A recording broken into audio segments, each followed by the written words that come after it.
kalau kita ngobrolin hubungan antara lembaga sertifikasi yang akhirnya itu mendapat sertifikasi setiap karyawan, kan kalau saya berada di industri usaha, gitu ya, kebetulan juga saya masih ada pengalaman kalau ternyata lulusan-lulusan saat ini itu nggak pede, terus juga ngerasa nggak punya skillnya kurang dan lain-lain gitu.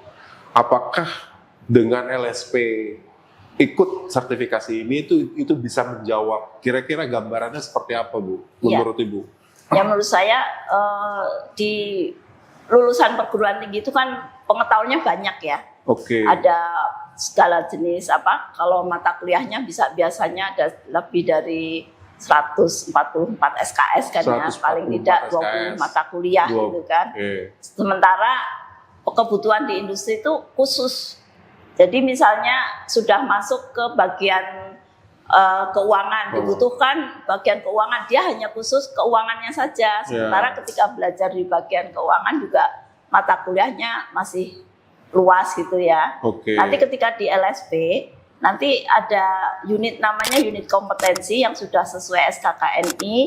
Itu tuh nanti sangat ini detail sekali ya. Jadi yang saya sampaikan di apa namanya tadi MSDM misalnya ya, MSDM itu staf SDM itu ada 4 unit kompetensi. Ya itu yang harus dikuasai adalah mengenai uraian jabatan, fungsinya apa, gunanya apa, terus pekerjaan dia sebagai staf tuh untuk uraian jabatan sejauh mana, itu harus ngelotok istilahnya ya, harus bisa hatam ya, harus bisa.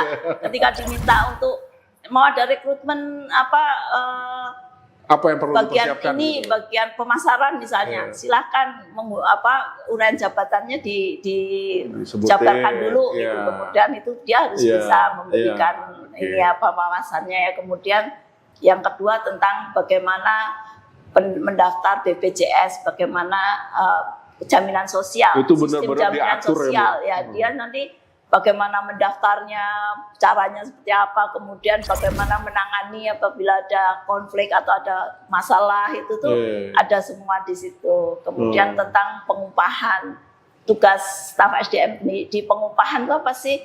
Dia kan merekap data ya, data gaji, data base-nya pegawainya, kemudian apa namanya?